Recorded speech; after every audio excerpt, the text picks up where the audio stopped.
While Donald Trump did get some bad news this week with regards to polls, it's important to point out that he actually received some good news in the form of public policy polls that came out later in the week.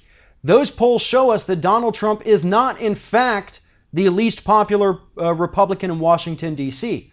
While he is the most unpopular president in American history, again, not the least popular Republican in D.C. That honor, according to the latest polls, is going to go to Paul Ryan. Paul Ryan currently has an approval rating of 34%, which is 2 points lower than Donald Trump's. The reason Paul Ryan has such a low approval rating, which has been falling steadily in recent months, is because people view him, those outside of his district and even a few of those in his district, as an ineffective, incompetent leader. Doesn't necessarily have anything to do with party affiliation either. They view him as completely ineffective and unable to lead, unable to get his Republicans together, whether it's to create a good piece of legislation or a bad one. He still can't manage to get all of his crazy little Republican ducks in a row.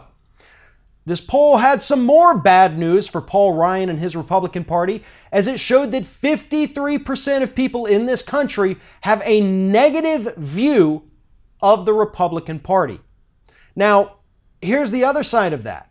The Democratic Party understands these polls, and they're looking at these thinking that they can go forward with 2018 and do nothing but just talk about how horrible the Republican Party is, look at their poll numbers, look at their approval, vote for us instead.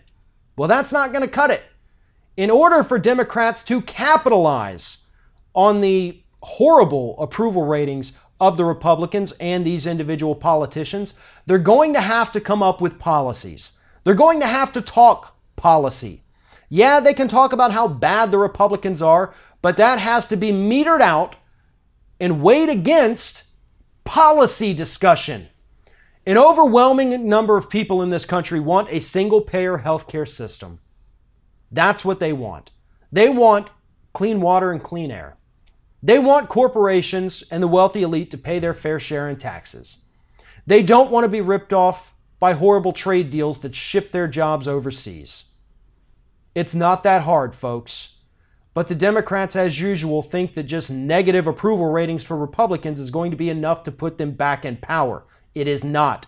It wasn't enough in 2016. It's not going to be enough in 2018. So use these poll numbers to your advantage.